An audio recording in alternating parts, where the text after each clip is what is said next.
Você já conheceu uma mulher tão misteriosa que todos no interior sabiam de um segredo terrível sobre ela, mas ninguém tinha coragem de fazer nada a respeito? Pois foi exatamente assim que viveu durante 23 anos Valentina Esperança da Silva, conhecida em toda a região de Rondonópolis, no coração do Mato Grosso, como a mulher que conversava com os mortos. Uma jovem de 25 anos de beleza impressionante, mas amaldiçoada, cabelos negros como a noite mais escura, olhos verdes, penetrantes que pareciam enxergar além do mundo dos vivos, e um dom sobrenatural que aterrorizava e fascinava ao mesmo tempo toda a população local.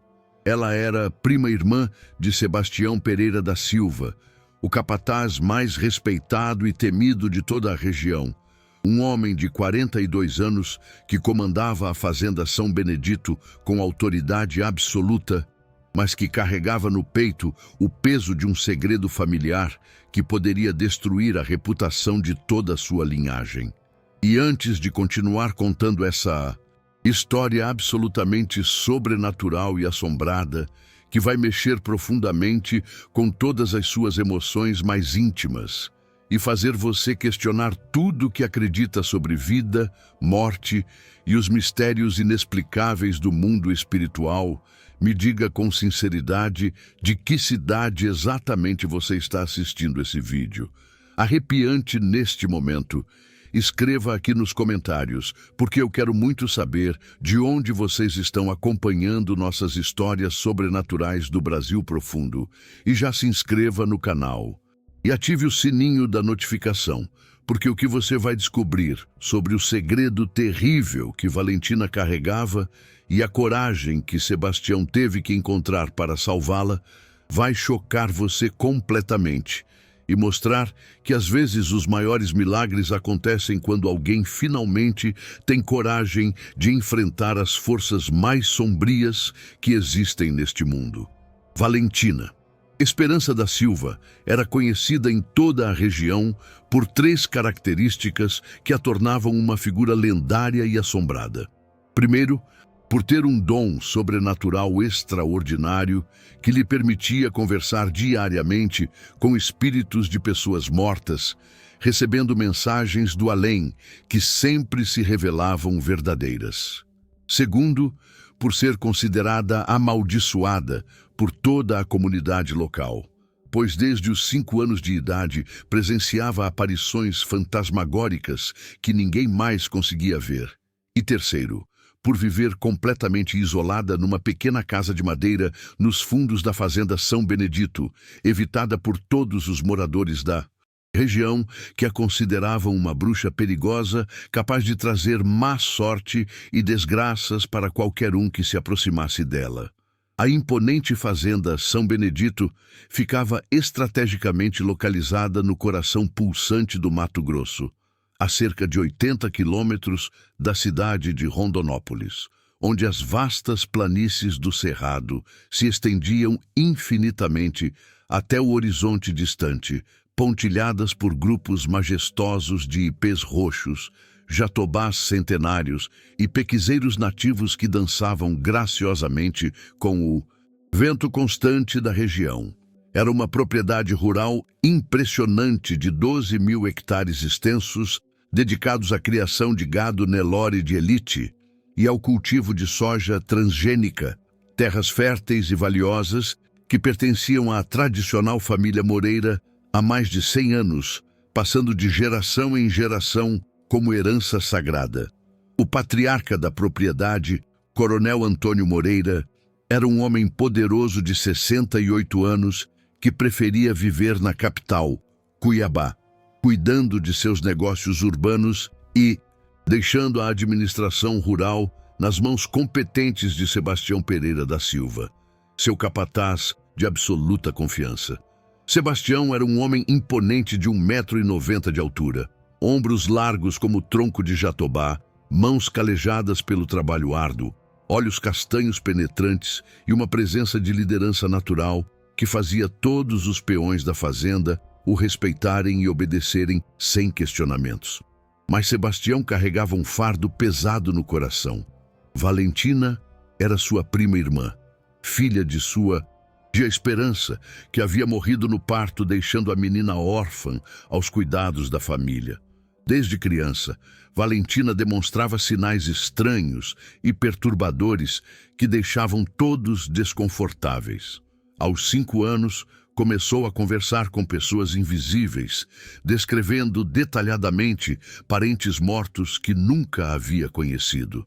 Aos 7 anos, passou a prever mortes com precisão assustadora, sempre 3 dias antes de acontecerem.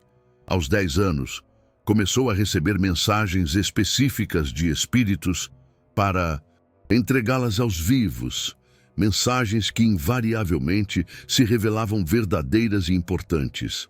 A comunidade local, profundamente religiosa e supersticiosa, passou a ver Valentina como uma aberração perigosa. O padre da cidade se recusava a benzê-la, dizendo que ela estava marcada por força das trevas. As mulheres faziam o sinal da cruz quando a viam passar. Os homens evitavam olhar diretamente para ela. As crianças eram proibidas de brincar em sua presença. Sebastião, mesmo sendo um homem prático e racional, não conseguia negar que os dons de sua prima eram reais. Ele havia presenciado coisas inexplicáveis demais para ignorar. Valentina conseguia descrever perfeitamente pessoas mortas que nunca havia visto fotos. Sabia segredos íntimos de famílias que só os falecidos conheciam, e suas previsões de morte nunca falhavam. Quando Valentina completou 18 anos, a situação se tornou insustentável. As famílias da região começaram a pressionar Sebastião para que ele mandasse a prima embora, alegando que sua presença atraía má sorte para toda a comunidade. Houve uma reunião tensa na igreja local, onde mais de 50 pessoas exigiram que Valentina fosse expulsa da região. Sebastião, disse o comerciante local, José Mendes, essa mulher não é natural. Ela traz desgraça para todos nós. Desde que ela chegou à idade adulta, já morreram 7 pessoas na região, e ela previu todas as mortes. Ela é uma bruxa, acusou Dona Benedita, a benzedeira oficial da comunidade. Conversa com demônios disfarçados de mortos. É coisa do diabo. Sebastião tentou defender a prima. Valentina nunca fez mal a ninguém. Ela apenas vê coisas que vocês não conseguem ver. Exatamente por isso ela é perigosa, retrucou o fazendeiro vizinho, seu Manuel. Quem conversa com mortos não pode viver entre os vivos. Pressionado pela comunidade e temendo perder seu emprego na fazenda São Benedito, Sebastião tomou uma decisão que o assombraria pelos próximos 7 anos. Construiu uma pequena casa de madeira nos fundos da propriedade, bem longe da sede principal, e passou a manter Valentina em completo isolamento. Ela só podia sair para buscar mantimentos uma vez por semana, sempre ao amanhecer, quando ninguém mais estava acordado. Durante esses 7 anos de isolamento forçado, Valentina desenvolveu ainda mais seus dons sobrenaturais, mas também mergulhou numa solidão profunda e devastadora. Ela passava os dias conversando com espíritos de pessoas mortas que se tornaram sua única companhia. É constante. Desenvolveu uma relação especial com o espírito de sua mãe, Esperança, que lhe contava histórias sobre a família e a orientava sobre como usar seus dons para ajudar as pessoas. Sebastião visitava a prima uma vez por semana, levando mantimentos e conversando brevemente sobre assuntos práticos. Ele via a tristeza profunda nos olhos verdes dela, mas se sentia impotente para mudar a situação. O peso da culpa o consumia, mas ele temia as consequências de desafiar toda a comunidade. Foi durante o 7º ano de isolamento que aconteceu algo que mudaria tudo para sempre. Uma epidemia misteriosa começou a atingir o gado da região, matando animais de forma inexplicável. Os veterinários não conseguiam identificar a causa da doença, e os prejuízos financeiros eram devastadores.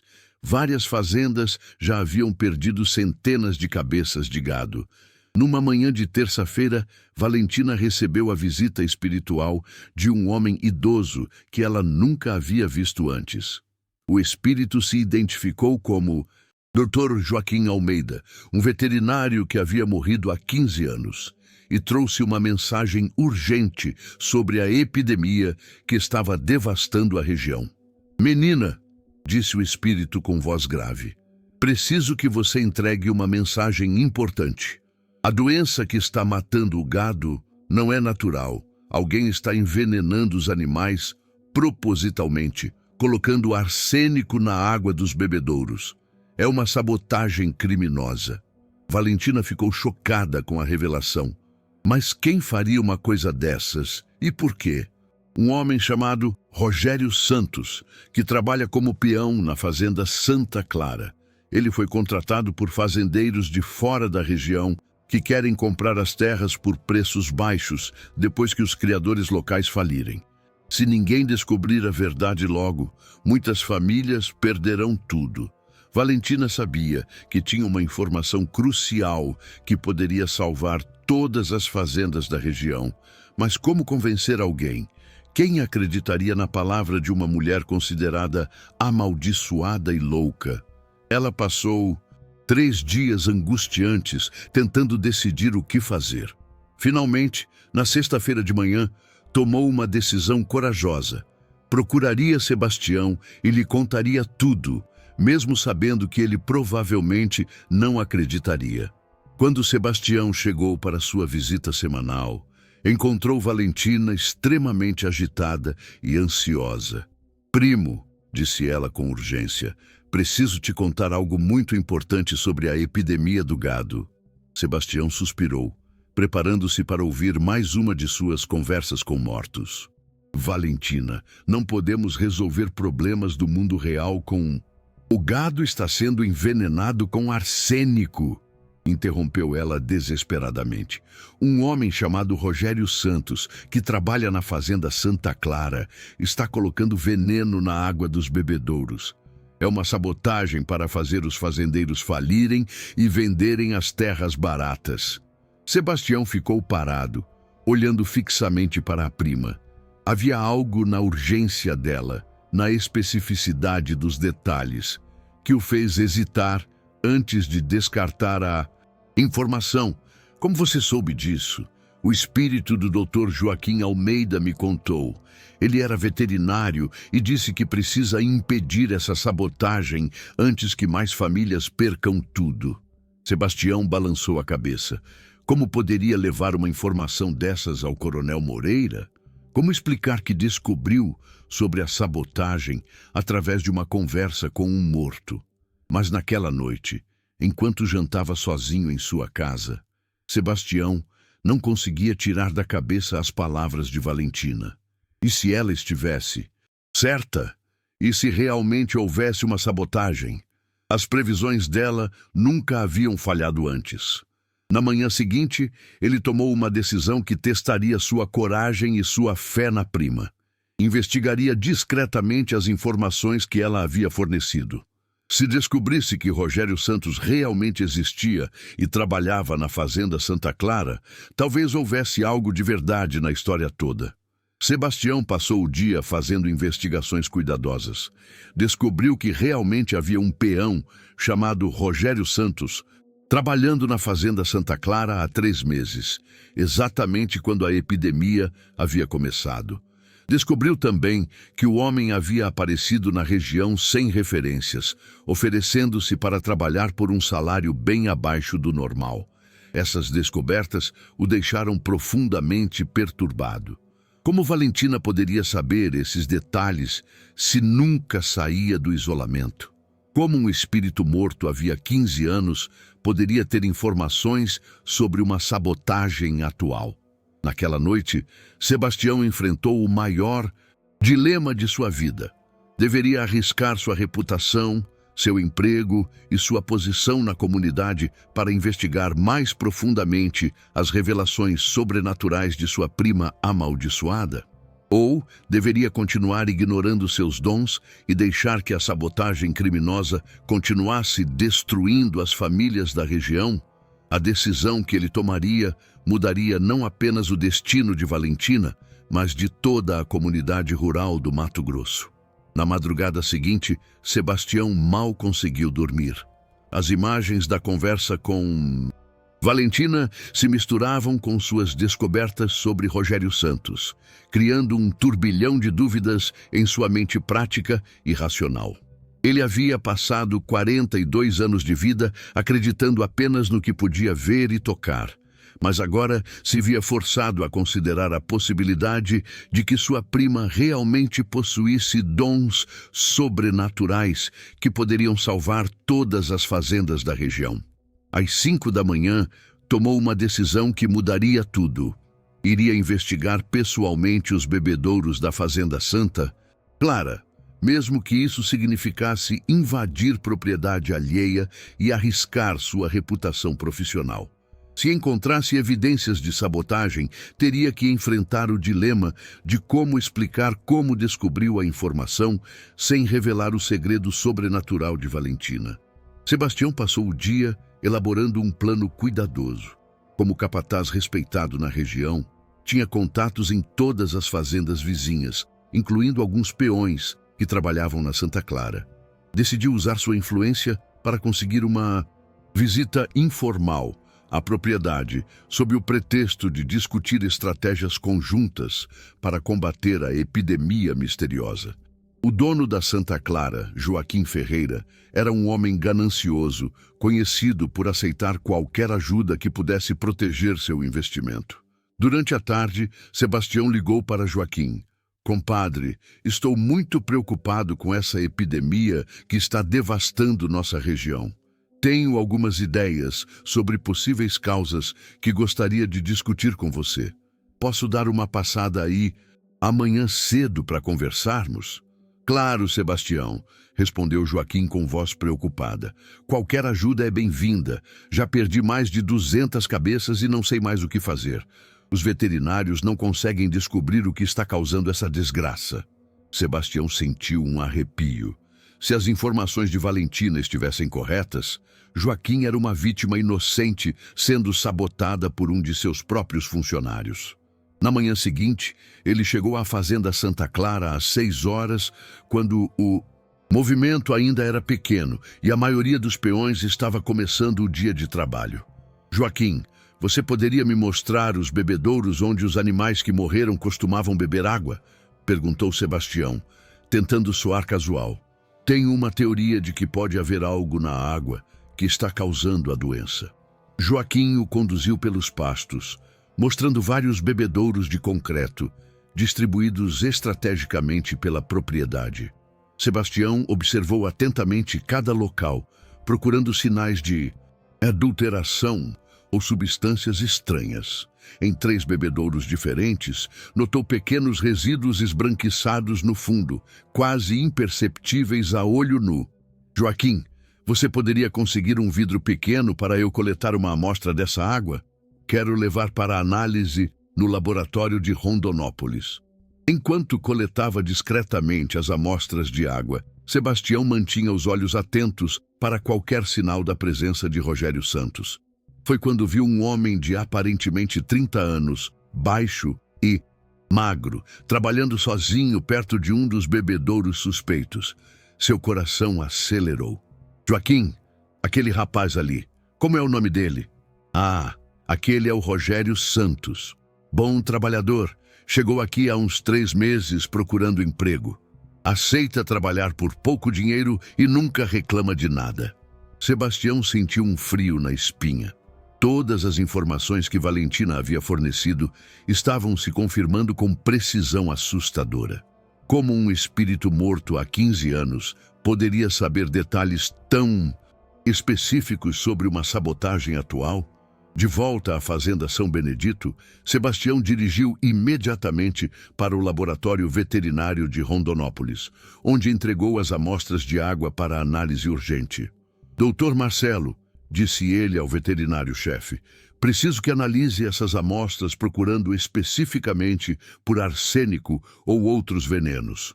É uma questão de vida ou morte para toda a nossa região. Dr. Marcelo Oliveira, Veterinário experiente de 50 anos ficou intrigado com a solicitação específica. Sebastião, por que suspeita especificamente de arsênico? Essa é uma solicitação muito específica. Tenho minhas razões. Por favor, me ajude. Se minha suspeita estiver correta, podemos estar diante de um caso de sabotagem criminosa.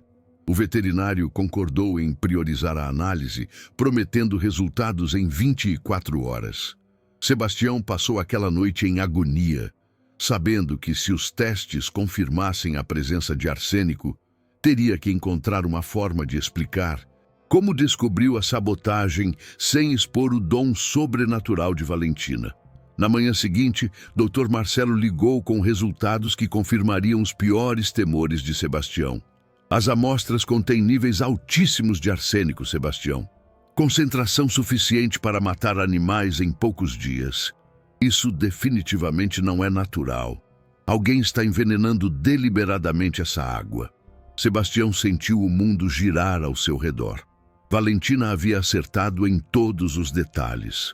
A revelação do espírito do Dr. Joaquim Almeida era completamente precisa, mas agora enfrentava um dilema ainda maior: como proceder com essa informação sem revelar sua fonte sobrenatural. Dr. Marcelo, preciso pedir sigilo absoluto sobre essa descoberta até que possamos planejar nossa próxima ação. Estamos lidando com um criminoso perigoso que pode fugir se souber que foi descoberto. O veterinário concordou, compreendendo a gravidade da situação.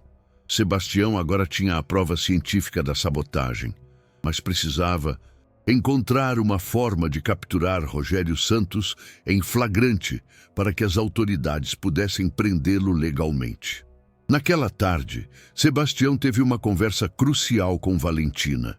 Encontrou-a no quintal de sua casa, isolada, cuidando de uma pequena horta que havia se tornado seu único hobby durante anos de solidão.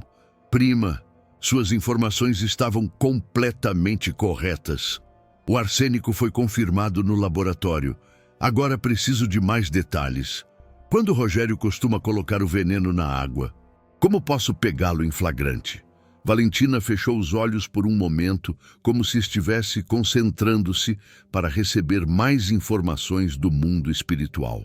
O espírito do Dr. Joaquim está aqui conosco agora, disse ela com voz serena. Ele diz que Rogério sempre coloca o veneno nas primeiras horas da manhã, por volta das 4h30, quando todos ainda estão dormindo. Ele usa uma moto para se deslocar rapidamente entre os bebedouros. E como posso provar que ele está fazendo isso? Dr. Joaquim diz que você deve se esconder atrás do bebedouro do Pasto Norte da Fazenda Santa Clara amanhã de madrugada. Rogério sempre começa por ali. Leve uma câmera fotográfica para documentar o crime. Sebastião ficou impressionado com a especificidade das informações.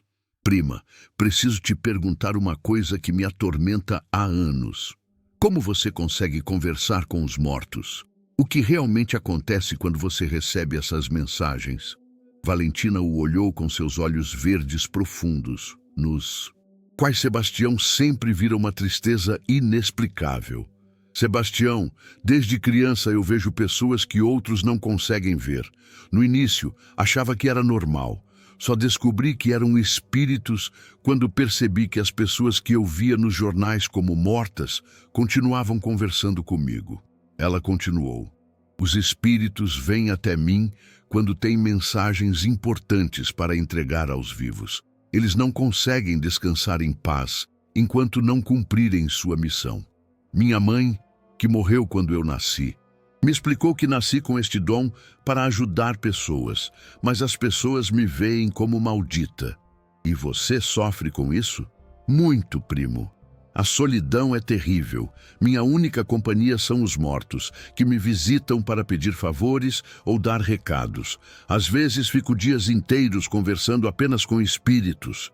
Você é praticamente a única pessoa viva que conversa comigo há anos. Sebastião sentiu uma culpa profunda ao perceber o sofrimento que havia infligido à prima ao isolá-la da sociedade. Valentina, se conseguirmos resolver essa situação da sabotagem, prometo que vou encontrar uma forma de você ter uma vida normal novamente. Não sei se isso é possível, Sebastião. O dom não vai embora. E as pessoas sempre terão medo de mim. Talvez seja a hora de mostrar que seu dom pode ser usado para o bem. Se salvarmos todas essas fazendas da ruína, as pessoas vão ver você de forma diferente. Na madrugada seguinte, Sebastião se posicionou estrategicamente atrás do bebedouro do pasto norte da Fazenda Santa Clara, armado com uma câmera fotográfica e uma lanterna. Eram 4h20 da manhã quando ouviu o ronco distante de uma motocicleta se aproximando.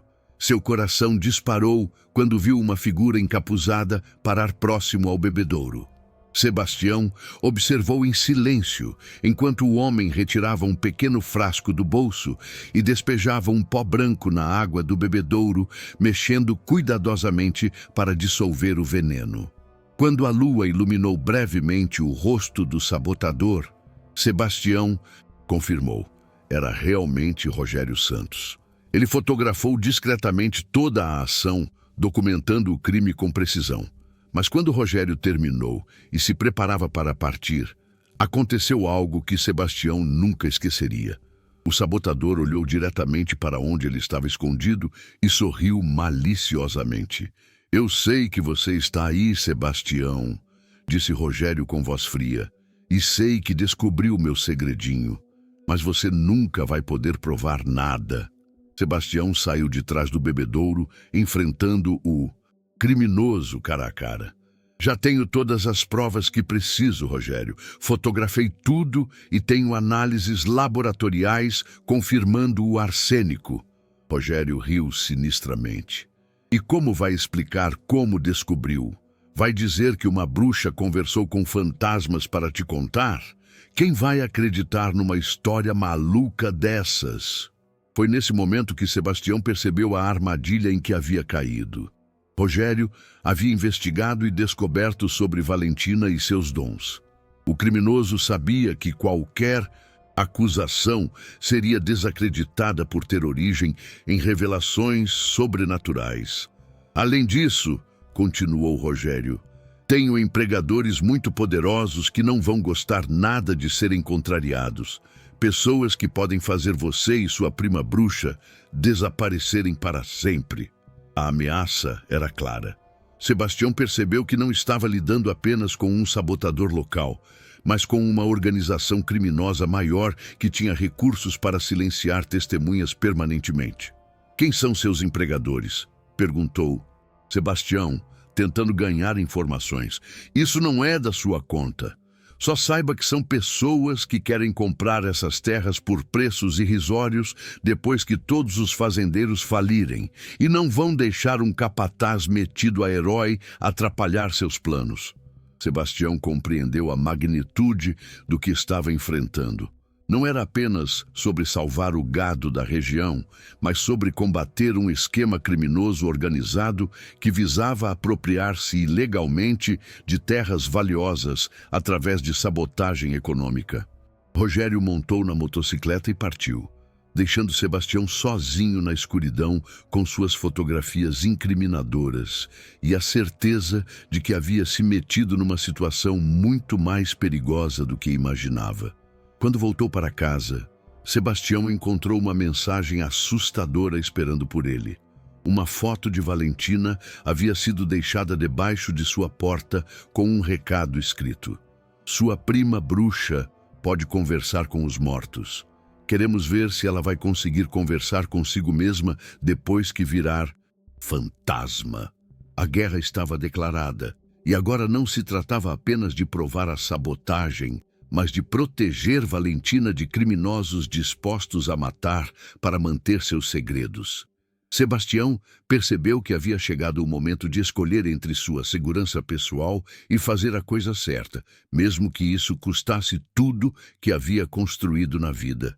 Sebastião passou a noite inteira sem dormir, analisando a foto ameaçadora de Valentina e planejando sua próxima ação. Percebeu que estava enfrentando algo muito maior que uma simples sabotagem local. Tratava-se de uma organização criminosa sofisticada que usava intimidação e violência para silenciar testemunhas. A ameaça contra sua prima havia despertado nele uma fúria protetiva que não sabia que possuía. Valentina era a única família que lhe restava no mundo, e a ideia de perdê-la para criminosos o encheu de uma determinação férrea que superava qualquer medo pessoal. Na madrugada seguinte, tomou uma decisão que mudaria tudo. Ao invés de recuar, diante das ameaças, duplicaria seus esforços para expor a verdade, mas desta vez contaria com a ajuda mais poderosa que poderia imaginar: os próprios espíritos que se comunicavam com Valentina. Às 6 da manhã, Sebastião dirigiu até a casa isolada de Valentina, encontrando-a no quintal cuidando de suas plantas. Ela percebeu imediatamente a tensão no rosto do primo. "Aconteceu algo grave, não foi?" perguntou ela, demonstrando a intuição aguçada que sempre possuíra. "Prima, estamos em perigo. Os criminosos descobriram sobre você e estão nos ameaçando. Mas preciso que você me ajude com algo que pode parecer loucura. Preciso falar diretamente com o espírito do Dr. Joaquim Almeida. Temos que descobrir quem está por trás dessa organização criminosa." Valentina assentiu gravemente. "Ele está aqui conosco agora. Pode sentir sua presença desde ontem, como se estivesse esperando por essa conversa." Sebastião sentiu um arrepio percorrer sua espinha. Durante anos, havia testemunhado as conversas de Valentina com seres invisíveis, mas agora, pela primeira vez, participaria ativamente de uma comunicação com o mundo dos mortos. "Dr. Joaquim", disse Valentina, dirigindo-se a um ponto vazio ao lado de uma árvore, "meu primo precisa de mais informações sobre quem está comandando essa sabotagem. As ameaças se tornaram pessoais." Valentina ficou em silêncio por alguns minutos, como se estivesse ouvindo algo que Sebastião não conseguia perceber. Sua expressão gradualmente mudou de preocupação para choque absoluto. "Sebastião", disse ela com voz trêmula, "o Dr. Joaquim está muito agitado. Ele diz que a organização por trás da sabotagem é comandada por alguém que vocês conhecem muito bem, alguém em quem confiam completamente." "Quem?" "Coronel Antônio Moreira." Sebastião sentiu o mundo desmoronar ao seu redor. O Coronel Moreira, seu patrão há 15 anos, o homem em quem depositava confiança absoluta, estava por trás do esquema criminoso que visava arruinar todas as fazendas da região, incluindo a própria São Benedito. "Isso é impossível, prima. O coronel tem mais de 12.000 hectares. Por que sabotaria sua própria propriedade?" Valentina continuou ouvindo o espírito invisível. "Dr. Joaquim explica que o coronel tem dívidas enormes com bancos internacionais. Ele planeja vender todas as terras da região para um consórcio estrangeiro que quer transformar a área em plantação de soja transgênica. A sabotagem serve para forçar os outros fazendeiros a venderem por preços baixos. Depois, ele finge que sua fazenda também foi afetada e vende tudo junto por um valor muito alto." A revelação era devastadora. Sebastião percebeu que havia sido usado como peça em um jogo de xadrez onde era o único que não sabia das regras. Sua lealdade de 15 anos havia sido explorada por um homem que não hesitaria em destruir comunidades inteiras por ganância. "Tem mais", continuou Valentina. "Dr. Joaquim diz que o coronel planeja culpar você pela sabotagem. Ele vai apresentar evidências falsas mostrando que você tinha acesso a todos os bebedouros da região e motivos pessoais para prejudicar os fazendeiros locais." Sebastião compreendeu a armadilha diabólica. Suas investigações e fotografias, ao invés de incriminar os verdadeiros culpados, seriam usadas como evidência de seu suposto envolvimento no crime. Era uma manipulação psicológica sofisticada que transformaria a vítima em suspeito. "E como podemos provar a verdade?" Valentina fechou os olhos. Concentrando-se intensamente, o espírito diz que há documentos comprometedores escondidos no escritório particular do coronel, na fazenda. Contratos assinados com o consórcio estrangeiro, registros dos pagamentos feitos a Rogério Santos, planos detalhados da operação. Mas conseguir esses documentos será extremamente perigoso. Sebastião analisou a situação. Invadir o escritório particular do Coronel Moreira era um crime que poderia destruir sua vida, mas era a única forma de obter evidências que provassem a verdade e protegessem Valentina das ameaças.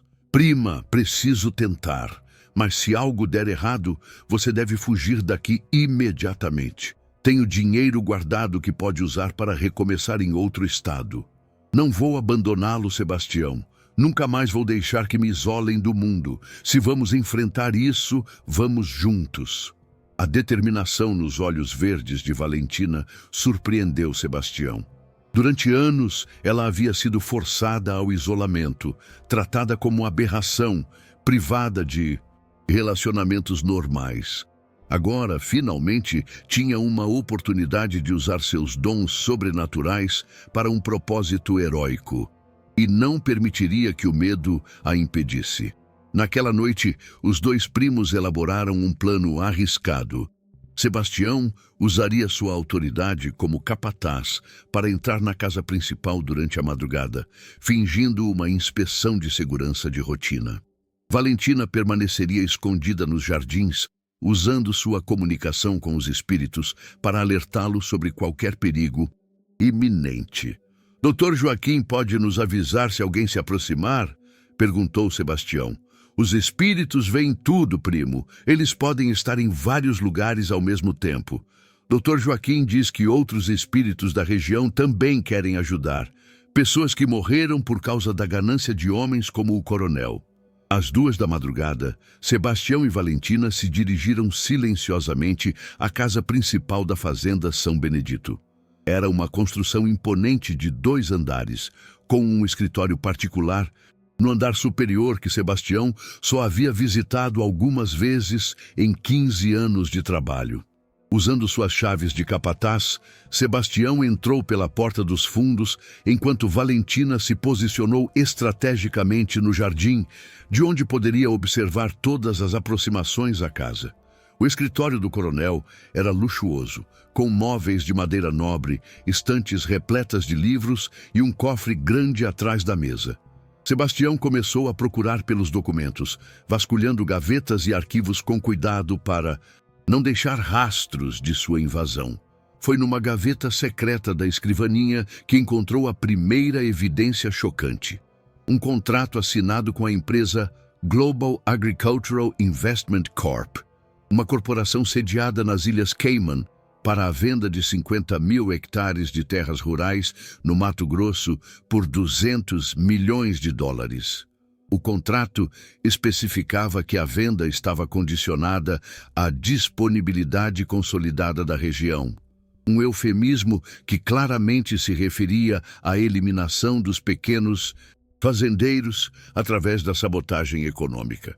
Sebastião fotografou o documento com tremores nas mãos. Era a prova definitiva da conspiração, mas também a confirmação de que estava enfrentando interesses financeiros internacionais que não hesitariam em eliminar qualquer obstáculo. Continuando sua busca, encontrou uma pasta marcada como Operação Limpeza, contendo registros detalhados de pagamentos feitos a Rogério Santos e outros agentes, mapas marcando as propriedades-alvo e cronogramas especificando quando cada fazenda deveria ser neutralizada. O mais chocante era um documento intitulado Plano de Contingência, que descrevia como eliminar testemunhas problemáticas, caso a operação fosse descoberta. O nome de Sebastião estava listado como Risco de Segurança Nível 3 e o de Valentina como Elemento Imprevisto, Eliminação Prioritária. Fotografando todos os documentos rapidamente, Sebastião percebeu que havia encontrado evidências suficientes para destruir toda a Organização criminosa. Mas no exato momento em que guardava a última foto, ouviu um sussurro urgente de Valentina através da janela. Sebastião, 3 carros estão se aproximando da casa. Dr. Joaquim diz que são homens armados. O coração de Sebastião disparou. Haviam sido descobertos. O coronel havia antecipado sua investigação e preparado uma emboscada. Mas como poderiam ter previsto suas ações com tanta precisão? A resposta veio quando uma voz familiar ecoou do andar térreo. Sebastião, sei que está aí em cima. Desça com as mãos vazias ou sua prima bruxa vai virar fantasma de verdade. Era a voz do coronel Moreira. Sebastião percebeu que havia caído numa armadilha elaborada. O patrão estava na fazenda, esperando por sua tentativa de invasão. Descendo lentamente as escadas, encontrou o coronel acompanhado por Rogério Santos e 2 homens armados que não reconheceu. Valentina estava sendo mantida como refém no centro da sala, com uma arma apontada para sua cabeça. 15 anos de lealdade, Sebastião, disse o coronel com voz fria. E você me traiu por causa de uma maluca que conversa com fantasmas. Coronel, o senhor está destruindo famílias inocentes por ganância. Como pode dormir tranquilo sabendo o mal que está causando? Mal? Estou trazendo progresso para esta região atrasada. O consórcio internacional vai modernizar tudo aqui, criar empregos, gerar riqueza. Alguns sacrifícios são necessários para o bem maior. Sebastião olhou para Valentina, que estava surpreendentemente calma, apesar da situação desesperadora. Ela fez um sinal discreto com os olhos, como se estivesse tentando comunicar algo importante. Coronel, disse Sebastião, ganhando tempo. Como descobriu que eu suspeitava de algo? Rogério me contou sobre seu encontro na madrugada, mas o que você não sabe é que venho observando vocês há semanas. Tenho câmeras escondidas pela propriedade inteira, incluindo próximo à casa da sua prima. Ouvi todas as conversas dela com os espíritos. Revelação foi como um soco no estômago. Sebastião percebeu que sua privacidade havia sido violada há muito tempo e que todas suas ações haviam sido monitoradas e manipuladas. A parte mais interessante, continuou o coronel, foi descobrir que sua prima realmente tem algum tipo de dom paranormal. As informações que ela obtém são extraordinariamente precisas. Informações que poderiam ser muito valiosas para meus negócios futuros. O sangue de Sebastião gelou ao perceber para onde a conversa estava indo. O coronel não pretendia apenas eliminá-los. Queria escravizar Valentina, usar seus dons sobrenaturais para seus próprios fins criminosos. Estou pensando em manter sua prima viva, Sebastião. Imagine as possibilidades. Uma médium que pode obter informações privilegiadas através de conversas com mortos. Os usos comerciais são infinitos. Foi nesse momento que Valentina falou pela primeira vez desde que haviam sido capturados, sua voz estranhamente serena. Coronel, há algo que o senhor precisa saber sobre os espíritos com quem converso. O que seria? Eles não gostam nada de pessoas que fazem mal aos outros, e quando ficam muito zangados, coisas estranhas começam a acontecer. Sebastião notou que a temperatura da sala havia caído vários graus. As luzes começaram a piscar de forma irregular e um vento gelado passou pela casa, mesmo com todas as janelas fechadas. Os homens armados olharam nervosamente ao redor, claramente desconfortáveis com os fenômenos inexplicáveis que começavam a se manifestar. Truques não vão salvá-la, disse o coronel, mas Sebastião percebeu uma nota de incerteza em sua voz. Não são truques, respondeu Valentina calmamente. São dezenas de espíritos de pessoas que morreram por causa da ganância de homens como o senhor. Eles estão aqui agora e estão muito zangados. A temperatura da sala continuava despencando enquanto fenômenos inexplicáveis se intensificavam ao redor do grupo. As luzes não apenas piscavam, mas começaram a se apagar uma por uma, deixando apenas a luz do luar filtrando pelas janelas. Um vento gelado circulava pela casa fechada, carregando sussurros inaudíveis que faziam os cabelos dos presentes se arrepiarem. Os homens armados começaram a trocar olhares nervosos, claramente desconfortáveis, com manifestações que desafiavam qualquer explicação racional. Rogério Santos, que até então mantinha uma expressão confiante e arrogante, agora mostrava sinais evidentes de medo, suas mãos tremendo, ligeiramente enquanto segurava a arma. O próprio Coronel Moreira, homem acostumado a controlar situações através de poder e intimidação, pela primeira vez em décadas se viu diante de algo que seu dinheiro e influência não conseguiam subjugar ou explicar. Isso são apenas truques psicológicos, disse o coronel, mas sua voz traía uma insegurança crescente. Luz piscando e temperatura baixa não vão me intimidar.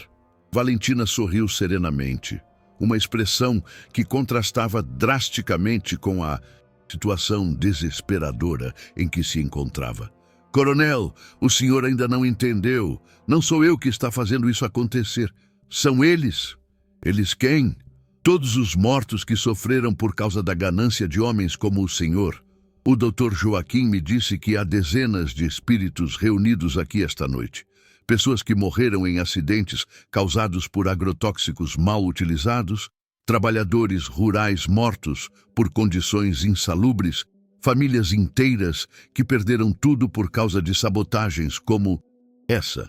Sebastião observava fascinado enquanto sua prima falava.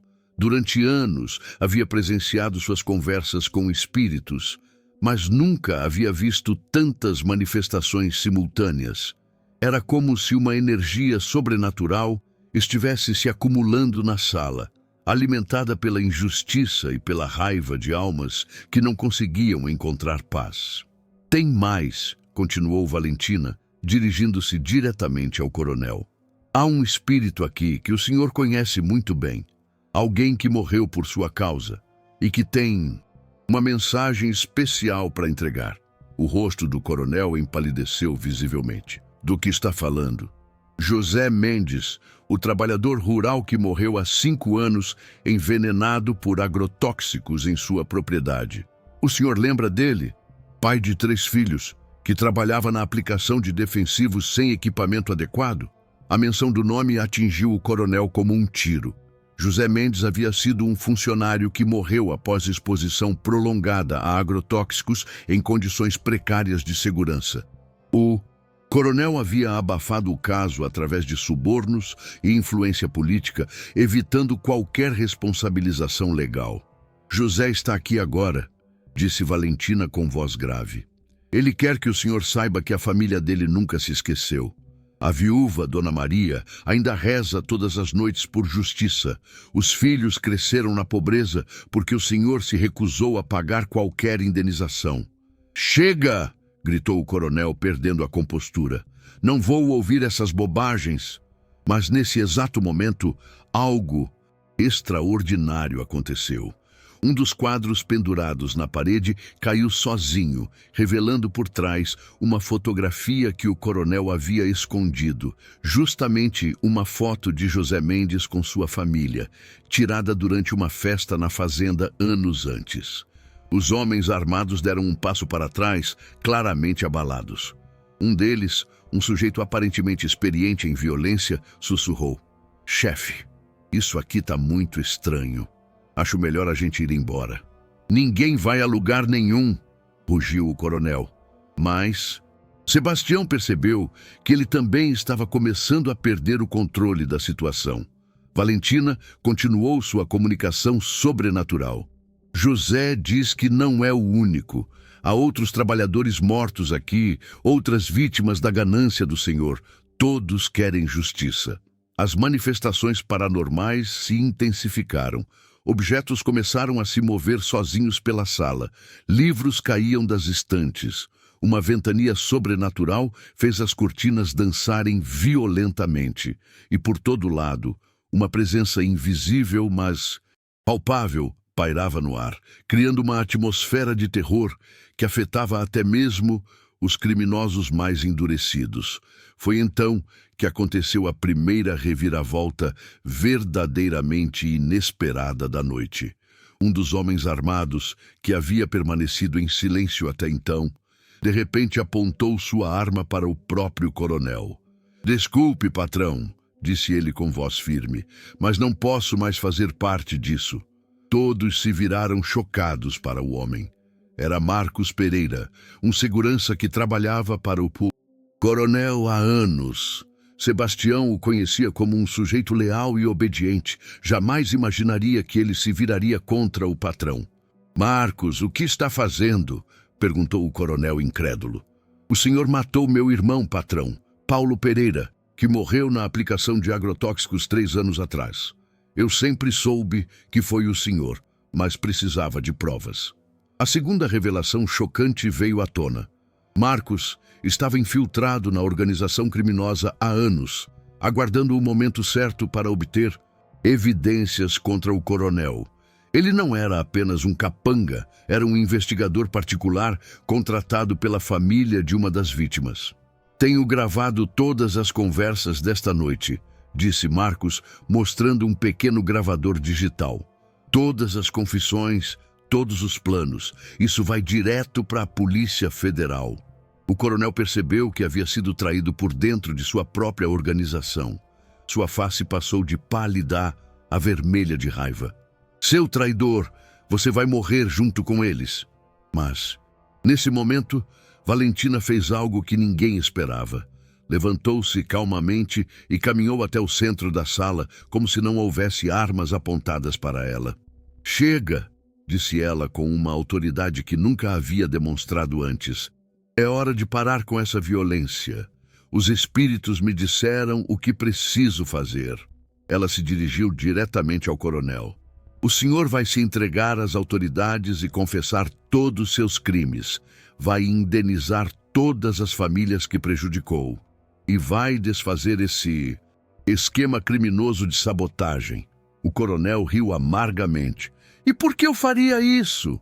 "Porque se não fizer, os espíritos nunca vão deixar o senhor em paz. José Mendes e os outros vão assombrar o senhor pelo resto da vida. Todas as noites, todos os dias, eles estarão lá lembrando o senhor dos crimes que cometeu." Para enfatizar suas palavras, as manifestações paranormais atingiram seu ápice. A casa inteira começou a vibrar, como se houvesse um terremoto. Portas se abriram e fecharam.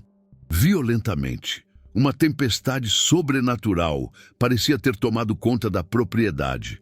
Rogério Santos, completamente apavorado, deixou cair sua arma e correu em direção à porta. "Eu não assinei para isso, estou fora." Mas quando tentou abrir a porta principal, ela não se mexeu. Era como se uma força invisível a mantivesse trancada.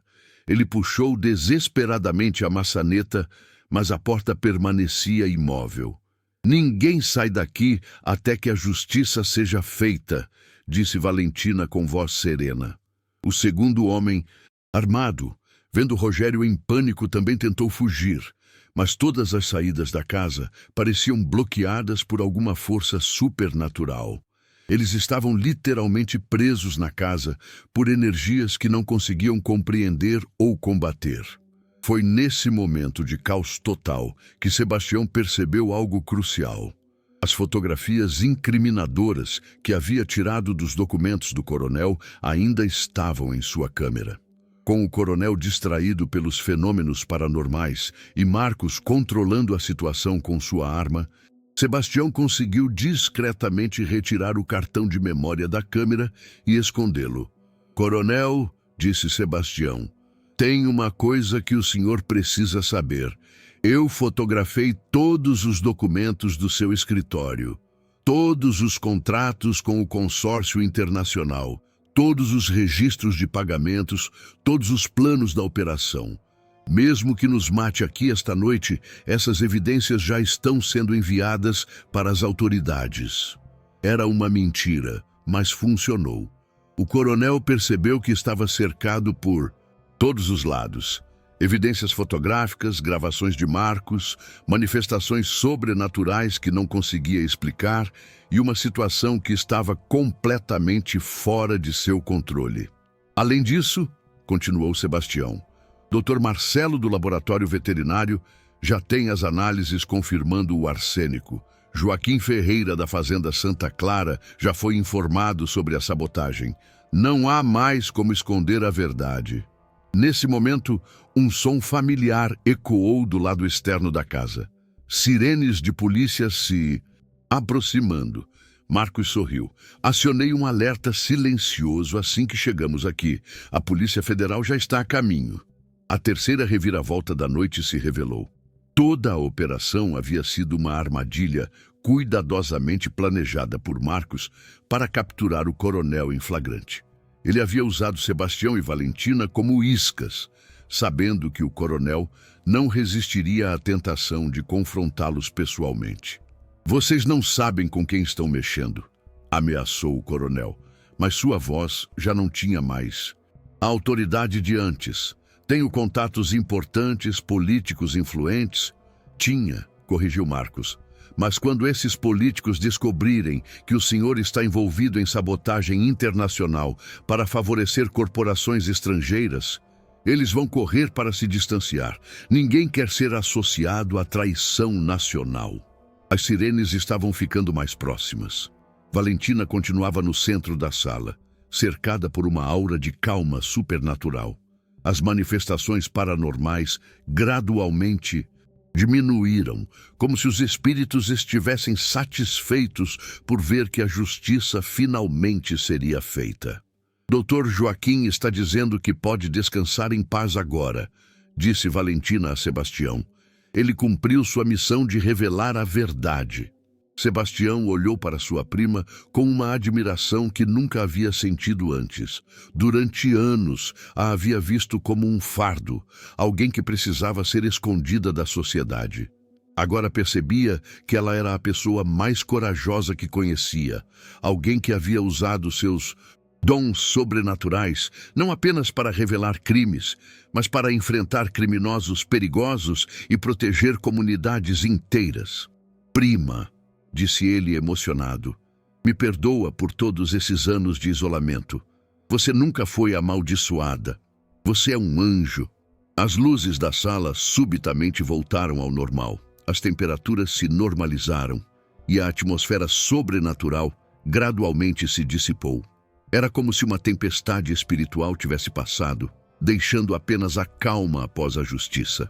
Quando a polícia federal finalmente invadiu a casa, encontrou uma cena surreal. O coronel Moreira sentado numa poltrona, completamente derrotado. Rogério Santos e o comparsa escondidos atrás de um sofá, ainda tremendo de medo. Marcos Pereira com todas as evidências organizadas. E Sebastião abraçando Valentina, ambos ilesos e vitoriosos. Mas a história ainda não havia terminado. A maior reviravolta ainda estava por vir. 3 meses haviam se passado desde a prisão do coronel Moreira e o desmantelamento de sua organização criminosa. O que ninguém esperava era a reviravolta final que ainda estava por vir. Uma descoberta que mudaria para sempre a percepção de toda a comunidade sobre Valentina e seus dons sobrenaturais. Durante o processo de investigação da Polícia Federal, que vasculhou todos os documentos e registros da Fazenda São Benedito, os agentes descobriram algo extraordinário que havia passado despercebido por todos. Valentina não era apenas uma médium com habilidades paranormais. Ela era também a herdeira legítima de uma das maiores fortunas rurais do Mato Grosso. Uma herança que havia sido ilegalmente ocultada por décadas através de um esquema de falsificação de documentos orquestrado pelo próprio coronel Moreira em conluio com cartórios corruptos da região. A descoberta aconteceu quando os investigadores federais estavam analisando os arquivos pessoais do coronel, procurando mais evidências de suas atividades criminosas. Numa pasta marcada como documentos históricos, encontraram certidões de nascimento, testamentos e escrituras que datavam do início do século XX. Foi a agente especial Carla Santos, especialista em crimes contra o patrimônio, quem primeiro notou as inconsistências. Há algo muito estranho aqui, disse ela ao delegado responsável pelo caso. Estes documentos mostram que a verdadeira proprietária de todas estas terras, incluindo a Fazenda São Benedito, deveria ser uma descendente da família Silva, especificamente uma tal de Valentina, Esperança da Silva. A investigação revelou uma trama complexa que remontava à morte do avô de Valentina, Esperança Silva, em 1978. O velho Esperança era, na verdade, um dos maiores latifundiários da região, proprietário de mais de 30.000 hectares de terras férteis. No seu testamento, deixava tudo para sua única filha, Esperança Silva, mãe de Valentina, que morreu no parto em 1980. Segundo as leis de sucessão, toda a herança deveria ter passado automaticamente para Valentina, a única neta e herdeira direta. Mas o coronel Moreira, que na época era apenas um administrador contratado pelo velho Esperança, forjou documentos apresentando-se como comprador legítimo das terras. Aproveitando-se da confusão gerada pela morte da mãe de Valentina e da inexistência de parentes próximos para contestar a transação. É um dos casos mais elaborados de apropriação indébita rural que já investigamos, explicou o delegado federal Marcos Tavares. O coronel construiu um império de décadas baseado em terras roubadas de uma órfã indefesa. Quando a notícia chegou a Sebastião e Valentina, ambos ficaram inicialmente incrédulos. Valentina, que havia passado a vida inteira sendo tratada como uma pária social, de repente descobria que era a legítima proprietária de uma das maiores fortunas rurais do estado. Prima, disse Sebastião emocionado, você não é apenas inocente de todas as acusações que fizeram contra você durante a vida. Você é a verdadeira dona de tudo isso. Esta fazenda, estas terras, tudo é seu por direito. Valentina, sentada na varanda da casa principal da Fazenda São Benedito, agora legalmente sua, olhava para o horizonte infinito com uma expressão de serenidade que Sebastião nunca havia visto antes. Sebastião, disse ela calmamente, o espírito da minha mãe está aqui conosco agora. Ela diz que sempre soube da verdade, mas esperou o momento certo para que a justiça fosse feita. Ela diz que meus dons sobrenaturais não eram uma maldição, mas um presente para me proteger, até que eu pudesse reclamar minha herança. A revelação explicava muitos mistérios do passado. O isolamento forçado de Valentina não havia sido apenas resultado do preconceito da comunidade, mas também uma estratégia deliberada do coronel para mantê-la longe de qualquer situação onde pudesse descobrir sua verdadeira identidade. As ameaças constantes, o medo que as pessoas demonstravam, tudo fazia parte de um plano para garantir que ela nunca questionasse sua posição na sociedade. Há mais uma coisa, continuou Valentina. Minha mãe me disse que o Dr. Joaquim Almeida, o espírito que nos ajudou a descobrir a sabotagem, não escolheu me procurar por acaso. Ele foi veterinário do meu avô por muitos anos e sabia a verdade sobre nossa família. Quando viu a injustiça sendo perpetuada, decidiu intervir do mundo espiritual. A história ganhou uma dimensão ainda mais extraordinária, quando se descobriu que muitas das mensagens dos mortos que Valentina havia recebido ao longo dos anos eram, na verdade, tentativas de espíritos ligados à sua família de revelar a verdade sobre sua herança. Parentes falecidos, funcionários antigos da fazenda, até mesmo desconhecidos que haviam testemunhado as fraudes do coronel, todos haviam tentado, através de Valentina, expor a injustiça que durava décadas. Com a restituição legal de sua herança, Valentina se tornou overnight uma das mulheres mais ricas do Mato Grosso, mas suas primeiras ações como proprietária legítima surpreenderam a todos e revelaram o verdadeiro caráter que havia sido forjado pelos anos de sofrimento e isolamento. Primeiro, ela oficializou Sebastião como administrador geral de todas suas propriedades, com salário equivalente ao de um executivo de grande corporação. Primo, disse ela, você foi a única pessoa que me tratou com dignidade quando todos me abandonaram. Agora quero que você administre nossa herança familiar. Segundo, ela transformou metade de suas terras numa reserva ambiental permanente, dedicada à preservação do cerrado nativo. Os espíritos da natureza também me falam, explicou ela. Esta terra sofreu muito com o desmatamento e a monocultura. É hora de devolver à natureza o que sempre foi dela. Terceiro, e talvez mais surpreendente, ela criou o Instituto Esperança Silva de Comunicação Espiritual, o primeiro centro científico do Brasil dedicado ao estudo sério de fenômenos paranormais e mediúnicos. Durante anos, as pessoas me trataram como louca por conversar com mortos, disse ela, na cerimônia de inauguração. Agora vamos provar cientificamente que a comunicação com o mundo espiritual é real e pode ser usada para ajudar a humanidade. O Instituto atraiu pesquisadores de universidades internacionais, transformando a Fazenda São Benedito num polo mundial de estudos sobre fenômenos sobrenaturais.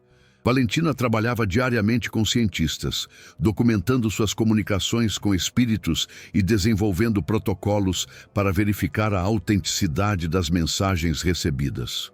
Mas talvez a mudança mais significativa tenha sido na própria comunidade local.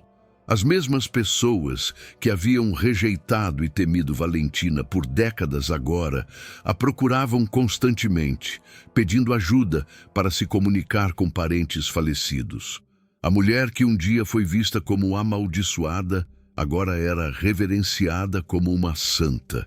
É irônico, comentou o padre local, Padre Miguel, durante uma missa especial em homenagem a Valentina. Passamos anos tentando exorcizar o que achávamos ser um demônio, quando, na verdade, estava entre nós um anjo enviado por Deus para fazer justiça. Rogério Santos e seus comparsas foram condenados a 20 anos de prisão por sabotagem, formação de quadrilha e crimes ambientais. O coronel Moreira recebeu uma sentença de 30 anos por apropriação indébita, formação de organização criminosa, sabotagem e múltiplas tentativas de homicídio. Seus bens foram confiscados e vendidos para indenizar as famílias que haviam sido prejudicadas por seus esquemas ao longo das décadas. Marcos Pereira, o investigador infiltrado, recebeu uma medalha de honra da Polícia Federal por sua coragem e dedicação. Ele foi promovido a delegado e passou a chefiar uma divisão especial de combate a crimes rurais em Mato Grosso. Dr. Marcelo Oliveira, o veterinário que havia confirmado a presença de arsênico nas primeiras amostras, foi nomeado diretor científico do Instituto de Valentina, dedicando-se a estudar como informações obtidas através de comunicação espiritual poderiam ser aplicadas na medicina veterinária. 5 anos após os eventos que mudaram suas vidas, Sebastião e Valentina estavam sentados na varanda da casa principal, observando o pôr do sol sobre as terras que agora administravam juntos. A Fazenda São Benedito havia se transformado num modelo de sustentabilidade ambiental e desenvolvimento científico, atraindo visitantes de todo o mundo. Prima, disse Sebastião contemplativo, você já parou para pensar em tudo que mudou? Há 5 anos, você era uma mulher isolada, que todos temiam. Hoje você é uma das pessoas mais respeitadas do país. Valentina sorriu, seus olhos verdes refletindo a paz interior que havia encontrado após décadas de sofrimento. Sebastião, aprendi que às vezes precisamos passar pelo vale mais escuro para chegar ao topo da montanha. Meus anos de isolamento não foram uma punição, foram uma preparação. Eu precisava desenvolver meus dons sobrenaturais para estar pronta quando chegasse o momento de fazer justiça. E os espíritos, ainda, conversam com você? Todos os dias, mas agora é diferente. Antes eles vinham até mim desesperados, com mensagens urgentes de injustiças que precisavam ser corrigidas. Agora conversamos como velhos amigos. Eles me contam sobre o mundo espiritual, me ensinam sobre a vida após a morte, me ajudam a entender minha missão aqui na Terra. Sebastião olhou para a prima com admiração. E qual é sua missão? Provar que não existe fronteira entre o mundo dos vivos e o mundo dos mortos. Mostrar que o amor e a justiça são forças tão poderosas que nem mesmo a morte pode contê-las. E, principalmente, ensinar às pessoas que aqueles que consideramos diferentes ou amaldiçoados, muitas vezes são os escolhidos para mudanças extraordinárias. Naquele momento, uma brisa suave passou pela varanda, carregando o perfume das flores do cerrado. Valentina sorriu e acenou para algo que Sebastião não conseguia ver. Minha mãe está aqui, disse ela carinhosamente. Ela diz que está orgulhosa de como usamos nossos dons para fazer o bem, e que o espírito do Dr. Joaquim finalmente encontrou paz, sabendo que a justiça foi feita. Anos depois, quando historiadores estudaram o caso, chegaram à conclusão de que a história de Valentina Esperança da Silva representava um dos exemplos mais extraordinários de como preconceito e medo podem ocultar verdades importantes, e como coragem e determinação podem superar qualquer adversidade. O instituto que ela criou se tornou referência mundial no estudo de fenômenos paranormais, ajudando milhares de pessoas a encontrar paz através da comunicação com entes queridos falecidos. Suas terras preservadas se tornaram um santuário de biodiversidade, protegendo para as gerações futuras uma amostra prístina do cerrado original.